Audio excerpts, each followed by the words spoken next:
Bonjour et bienvenue sur notre nouveau podcast, l'Info décalée. Retrouvez Ulysse, Karim et Antoine tous les mardis avec de nouveaux invités. On va aborder des sujets d'actualité, on va débattre avec les invités sur des critiques de films et plein d'autres sujets.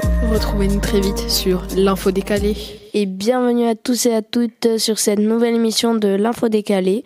On se retrouve aujourd'hui avec Ulysse, Luc comme invité et Karim. On va commencer tout de suite avec Luc qui va nous faire ses 3 infos, 2 fakes, une vraie, sa petite rubrique. Ok, et c'est parti. Un collégien a volé un transpalette dans son école et a tapé ses meilleurs drifts avec. Vrai ou faux? Une famille est coincée dans un manège à plus de 200 mètres de haut. Ils étaient dans un manège et ils sont coincés. Vrai ou faux? Vrai ou faux? Et un espèce de lézard vivant sur les îles de Komodo ressemblant à un dragon. Vrai ou faux? On verra ça à la fin de l'émission. Ok, du coup Antoine va nous présenter une actualité de cette semaine. Et oui, le dimanche dernier, l'équipe féminine de handball français a gagné la finale de la Coupe du Monde de handball du coup contre les Norvégiennes. Belle victoire, c'était très serré, très beau match avec de beaux arrêts des gardiennes et du coup ça fait une 3e victoire pour les filles et on est content. On a aussi eu la nouvelle Miss France.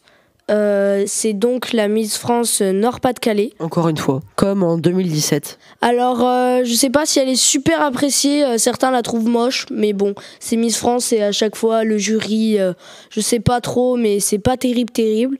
Et donc, beaucoup de monde ont insulté sa coupe de cheveux apparemment. Ah ouais, à ce point-là? Oui. Les médias, ils en ont fait pendant 2 jours une polémique. Dis donc. Mais pendant 2 jours. Ah mais le respect, il est en manque là. Hein. Enfin, ouais, je dis ça, je dis rien, mais bon. C'est Miss France, hein. Oui, après, ça a aucune valeur, hein, presque. Bon, c'est un titre. Et du coup, il y a pas mal de polémiques sur Miss France en ce moment. Et quand même, on est bientôt en 2024. Donc moi, personnellement, je trouve qu'il y a quand même quelques trucs qui devront changer au niveau de ce programme. Ouais, moi aussi je trouve qu'il devrait presque le supprimer parce que c'est un truc où on élit des femmes, il faudrait trouver la plus belle par rapport à un jury qui n'a pas forcément les mêmes critères que vous. Oui, c'est vrai. Et pourquoi la plus belle femme serait forcément la plus grande avec les plus beaux cheveux, les plus beaux yeux, machin, peut-être que pour les autres... c'est-à-dire que les critères, les critères sont un petit peu... Les critères dépendent des gens, c'est tout quoi. Dépendent des gens, oui, c'est vrai, parce que les critères, là, je trouve qu'ils restent un petit peu... à l'ancienne quoi. Enfin maintenant il y a pas mal de choses qui ont changé, donc bon, ce serait pas mal de refaire ça. Oui, de ne pas le faire. Et pourquoi on devrait faire un prix pour élire la plus belle femme, alors qu'en plus on sait même pas qui est la plus belle au final. Oui, c'est vrai. Enfin, ça dépend des gens quoi. Ça dépend des gens, et en plus lui offrir un prix, un titre et la possibilité d'avoir des choses, lui offrir tout ça, ça sert pas à grand chose. Bah, c'est surtout que les critères, par exemple, je sais pas, la femme doit être maigre ou quelque chose comme ça, qui sont un peu révoltants. Parce qu'il y a quand même des prix un peu moins connus, mais qui sont quand même bien. C'est par exemple pas forcément la femme la plus belle, mais la femme qui a l'air la plus heureuse dans la vie, quoi. Enfin, et c'est pas forcément toujours la même tête avec les dents toutes blanches, etc. Enfin, je dis ça, il y a plusieurs critères, mais il faudrait que ça se diversifie un petit peu et que ce soit différent, je trouve. Ouais, aussi, en fait, il y a... ce qui est bien quand même derrière ce truc, c'est que on fait pas tout ça juste pour la plus jolie femme de France. Derrière, il y a beaucoup d'associations autour de ça et qui peuvent aider, aider les personnes en danger et en besoin, tout en faisant des télétons ou Fort Boyard, par exemple, vous voyez.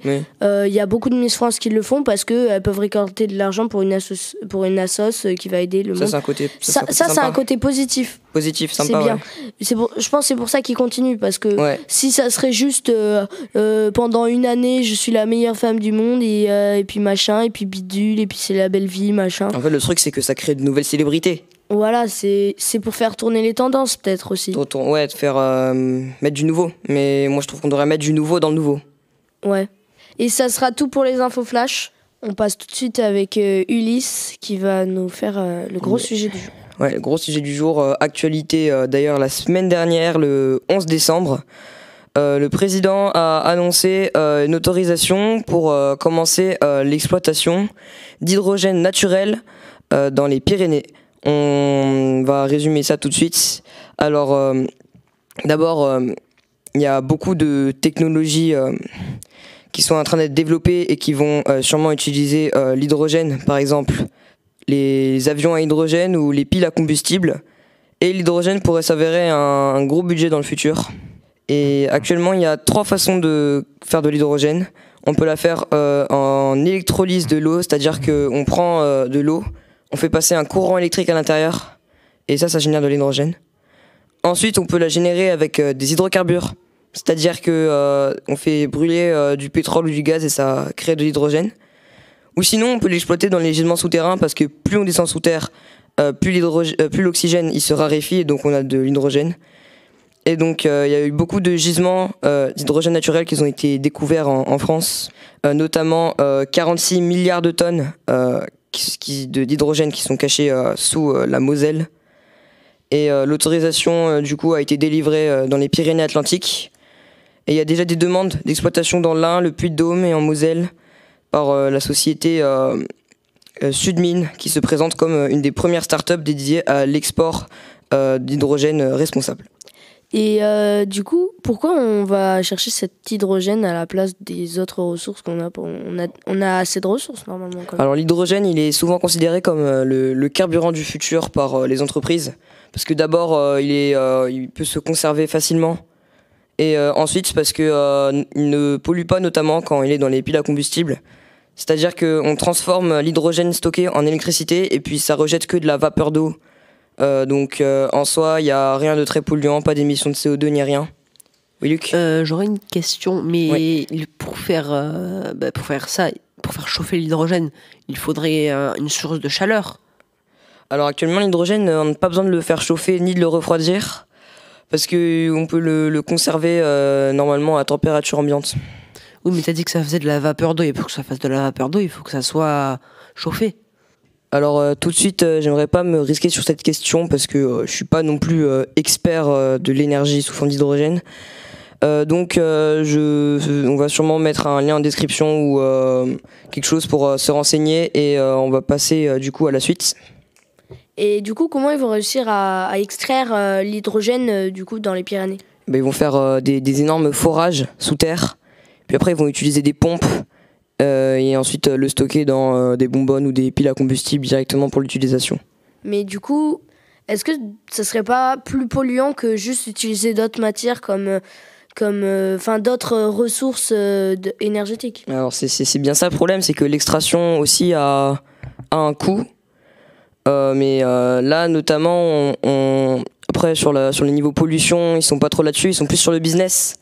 Parce que l'exploitation de l'hydrogène naturel en France est estimée à un business de 40 milliards d'euros et 150 000 emplois. Donc ils sont plus pour le business. Après, niveau électricité pour alimenter tout ça, je pense que ils vont utiliser ce qu'ils ont. Hein, c'est-à-dire que ici en France, on a le nucléaire et tout, donc c'est déjà une bonne source d'électricité pour nourrir tout ce projet. Voilà, c'est comme ça. Après, ils exploitent l'hydrogène. L'hydrogène est considéré comme le carburant du futur pour pas trop polluer, mais c'est aussi une grosse source de business. Ok. Et est-ce que du coup, avec cet hydrogène qu'ils vont récolter après ces forages, est-ce qu'ils peuvent utiliser l'hydrogène pour faire d'autres forages pour trouver encore de l'hydrogène ? Est-ce que ce serait une sorte de boucle pour pouvoir... Oui, je pense qu'ils peuvent faire ça, mais après il faut notamment les installations, etc. Qui coûtent cher. Mais c'est peut-être une possibilité à envisager pour les années qui suivent. Luc. Mais enfin bon, avec 40 milliards d'euros, je pense que même si ça coûte cher, ça coûtera pas 40 milliards d'euros. Oui, après c'est 40 milliards d'euros sur le long terme. Ça va pas être directement. Et maintenant, on va revenir au tout début avec la rubrique de réalité, une fake. Et donc, quelle était la fake, Luc ? La fake était des personnes coincées dans un manège à 200 mètres de haut. c'était un petit peu évident quand même. C'était 200 quand même mètres, ça fait d'eau, beaucoup. ça fait un peu beaucoup là, non? C'est quand même réaliste. Et du coup, il existe bien un dragon, une sorte dragon- de lézard qui ressemble à un dragon. Les sur dragons de l'île Komodo, on les appelle même. Voilà. Et Retrouvez-nous. il y a bien un gadjo qui a volé dans son collège un transpalette. Et qui a tapé sa meilleure drift avec. Pour de vrai. Bon, retrouvez-nous chaque semaine pour plus d'actualités et d'infos et d'autres Et rubriques. bye! Et oui, à la semaine prochaine du coup.